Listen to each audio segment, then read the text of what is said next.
Hola, mi nombre es Alejandro Vila, soy profesor de biofísica. Bienvenidos al cursado de Biofísica 2020 en cuarentena. Así que lo vamos a ir siguiendo desde nuestras casas.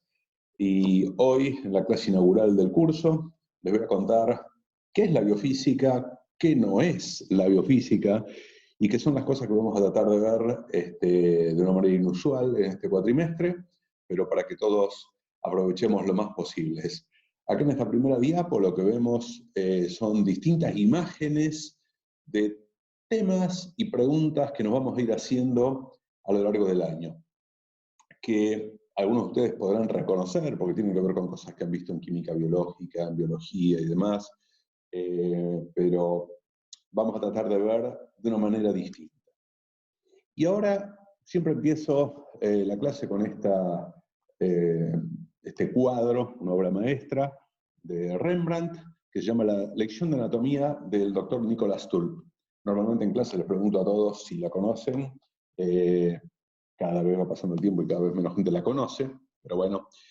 ¿Y qué tiene de notable esto? Bueno, en primer lugar, que la primera cosa que llama la atención, que parece que los alumnos son más viejos que el profe, cosa que no es el caso en particular. Este sería el profesor, y esto vendría a ser como un trabajo práctico. Simplemente que en lugar de un espectrofotómetro o tener un tubo de ensayo, tenemos al pobre señor acá que está siendo el objeto de estudio. No va a ser nuestro caso para nada. Pero lo más impactante que siempre me impactó a mí de este cuadro, además de la calidad artística, es que el profesor está dando una clase y los alumnos están mirando cualquier cosa. Están prestando atención a cualquier cosa, menos al profesor o al cadáver que está siendo examinado. Bueno, vamos a tratar de, a pesar de la virtualidad, que esto no sea el caso en nuestra clase de biofísica. Y para esto quiero empezar con un libro histórico que escribió Erwin Schrödinger, ¿sí?, el físico, que se preguntó ¿qué es la vida? Y el subtítulo de este libro era precisamente la descripción de los aspectos físicos de una célula viva.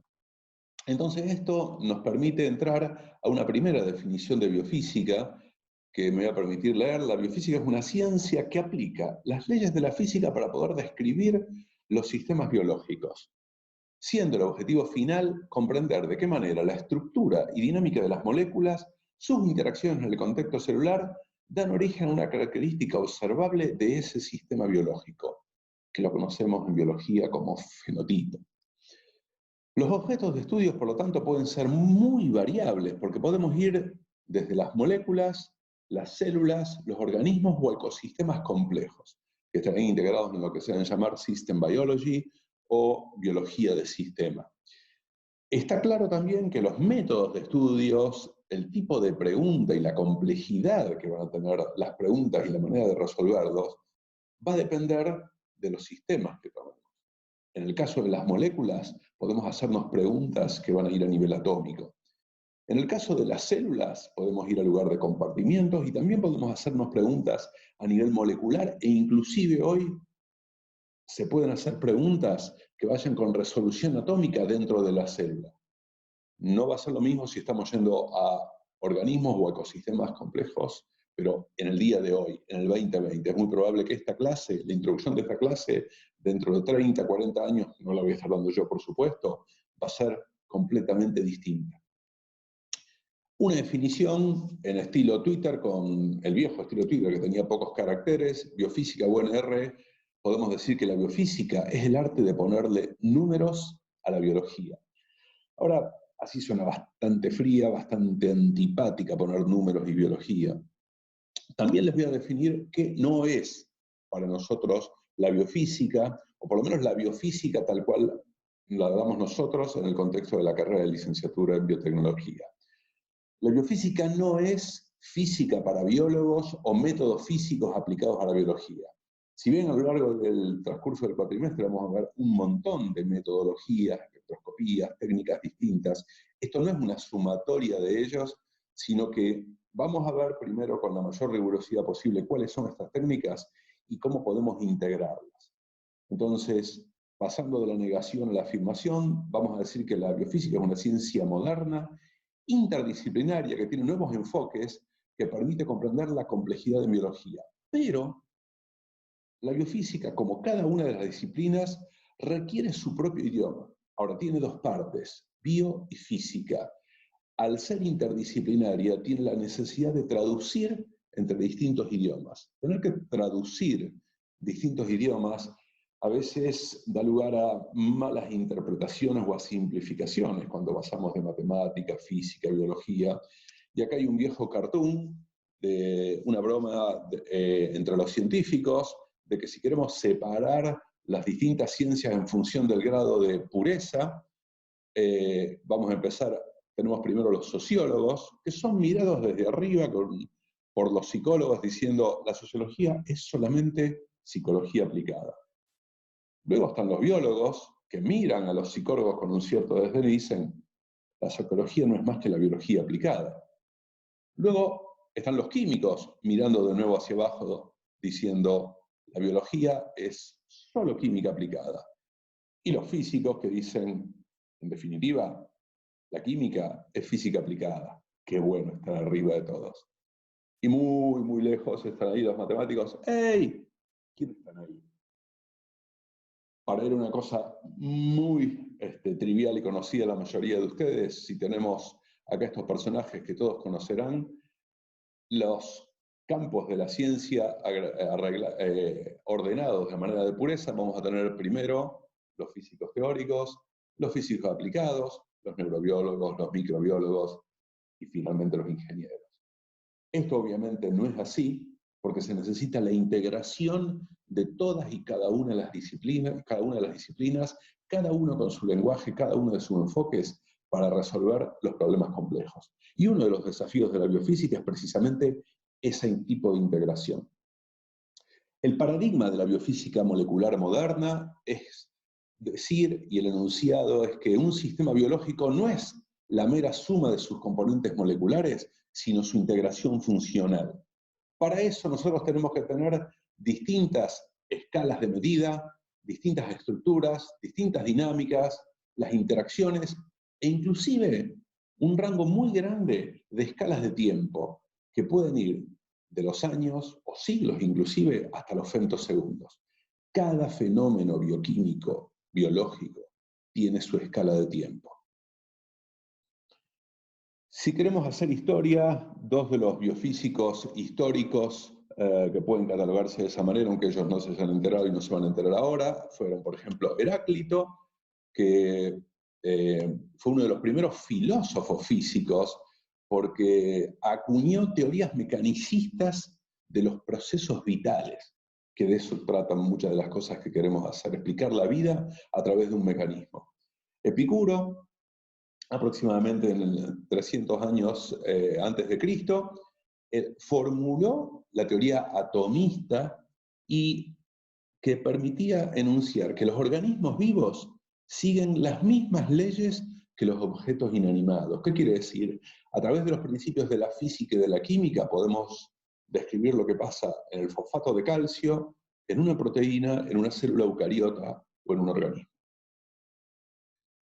Más adelante también podemos describir a dos electroquímicos. De distintos puntos de vista tenemos Luigi Galvani, que descubrió la electricidad animal en biología, trabajando en ranas, viendo la transducción de señal en músculo. Esto sirvió para llevar un conocimiento muy básico, luego a su aplicación, a través de otro físico italiano, Alessandro Volta, que creó la pila, y lo que hizo fue reemplazar el músculo simplemente por un electrolito, y con eso generar una diferencia de potencial y generando corriente. Y tenemos un muy buen ejemplo acá, yendo a una de las cosas que se discuten cotidianamente de cómo el conocimiento básico de cómo funciona la biología, cómo funciona la vida, puede llevar a aplicaciones. Y en el siglo pasado, una contribución muy importante, todos lo sabemos, fue la dilucidación de la estructura del ADN a través de Watson y Crick, que eso puso dentro de biología el paradigma molecular. ¿Qué significa? Que los procesos biológicos pueden entenderse y explicarse a partir de las características y de la estructura de las moléculas. Y lo que vemos acá, esta foto original famosa de Watson y Crick, y luego, casi 40 años después, Los dos, acá vemos el paper original, Molecular Structure of Nucleic Acids, y acá vemos la dispersión, la difracción a través de la cual se pudo dilucidar la estructura del ADN. Y acá les recomiendo leer, no lo voy a hacer ahora, hay una famosa carta que le escribió Crick a su hijo Michael, que estaba internado, en la cual le cuenta la belleza de resolver la estructura del ADN. Les voy a leer solamente algunos pedazos para que ustedes lo vean. Dice, Jim Watson y yo hemos hecho probablemente un descubrimiento importante. Hemos construido un modelo para la estructura del ácido desoxirribonucleico, léelo cuidadosamente, que se llama ADN, una forma corta de llamarlo. Tal vez recuerdes que los genes de los cromosomas, fíjense la manera en que se hablaba hace 50 años, que llevan las características hereditarias, están hechos de proteína y ADN. Ese era el concepto de genes antes de Watson y Crick. Nuestra estructura es muy hermosa. Voy a seguir adelante. Vemos acá que permite explicar la belleza de la doble hebra en función del mecanismo. Y termina con esto. En otras palabras, creo que hemos encontrado el mecanismo básico de copias por el cual la vida viene de la vida misma. La belleza de nuestro modelo es que la forma del mismo es tal que solo ciertas partes pueden incrustar si encajan una con la otra. Y no es lo mismo que si estuvieran flotando libremente. Vamos a escribir ahora una carta a Nature en unos pocos días, léelo cuidadosamente porque esto es importante. ¿Y por qué tengo acá esta carta que le escribió Crick a su hijo? Porque la dilucidación de la estructura del ADN es precisamente una de las grandes contribuciones de la biofísica, que no queda en la estructura en sí misma, sino que lleva a comprender las bases de la herencia. Ahora, el desafío que tenemos nosotros, de ahora en más, es tratar de pasarla lo mejor posible en las clases de biofísica. Si vemos memes de biofísicas en la red, vamos a ver que en general no son demasiado complacientes, ni que es pueden considerar que no es una disciplina que puede ser demasiado divertida, pero vamos a ponerle la mejor onda posible. Entonces, ¿cuáles son los desafíos posibilistas que nos podemos proponer nosotros para este curso? Primero, ¿qué preguntas intenta responder la biofísica moderna? Y segundo, ¿qué problemas puede resolver la biofísica moderna con las herramientas? Una gran pregunta es, ¿cómo se hacen las proteínas? Y ahí veo varios levantando las manos diciendo, bueno, se hacen los ribosomas. Los ribosomas son los que hacen las proteínas.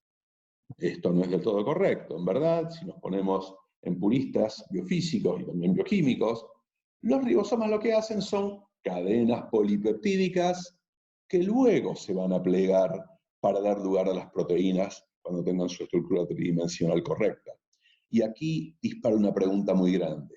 ¿De qué manera un polímero lineal que está formado por 20 aminoácidos diferentes es capaz de plegarse dando proteínas con estructuras tridimensionales y funciones biológicas específicas?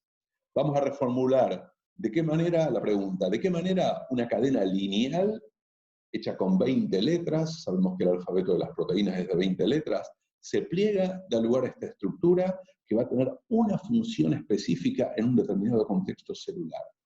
Ahí tenemos que combinar la información que tiene la secuencia, la termodinámica, porque tenemos que ver cuál es, si realmente la estructura plegada es la más estable de toda. Información cinética. Probablemente la estructura plegada que obtengamos no es la más estable, sino la que se forma más rápidamente. Y esto lo vamos a tener que poner en un contexto. El primer contexto que vamos a poner para hacer experimentos de plegamiento de una proteína va a ser en un solvente, en agua, en un buffer. Y luego vamos a tratar de ponerla en el contexto celular. ¿Se va a plegar de la misma manera en un tubo de ensayo que adentro de una célula? ¿En un compartimiento celular que en el otro? Si queremos responder esas preguntas, vamos a necesitar herramientas biofísicas que nos permitan seguirlo en el tubo de ensayo o en la cubeta o dentro de la célula. Otra pregunta, ¿cómo hace la membrana, una barrera impermeable al agua, para transportar moléculas polares? Esto lo podemos ver de esta manera. figurándonos que hay proteínas de transporte que hacen ¡blup! Precisamente esto.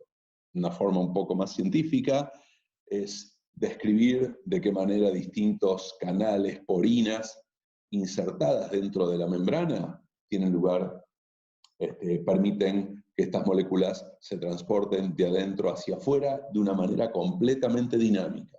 Y aquí aparece la palabra dinámica. No vamos a estar mirando la foto, sino una película, para la cual le vamos a tener que poner una determinada escala de tiempo en un contexto. Otra pregunta fundamental.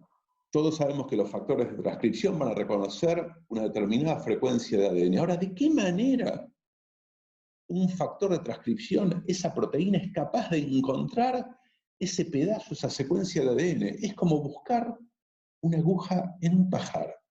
Entonces, también podemos utilizar modelos matemáticos para preguntar si esto es realmente al azar, es totalmente estocástico, está guiado, hay factores electrostáticos, y podemos utilizar métodos teóricos o métodos experimentales para responder a esta pregunta. Bioenergética, una gran parte dentro de la biofísica. ¿Cómo hace una célula muscular para convertir la energía química del ATP en fuerza mecánica y movimiento? ¿Cómo funcionan estos motores moleculares? Membranas, ya que hablamos de membranas, pensemos en lípidos. ¿Por qué los lípidos se distribuyen con patrones simétricos?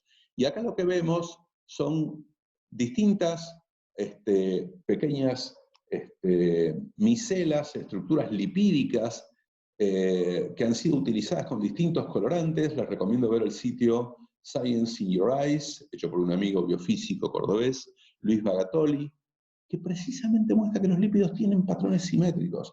Esto tiene sin duda una razón de ser. Ahora, para eso, si nosotros estamos como sacando fotos, tenemos una pregunta muy grande. ¿Podemos ver las moléculas? Esta es una pregunta que les voy a contestar en la segunda parte de la clase.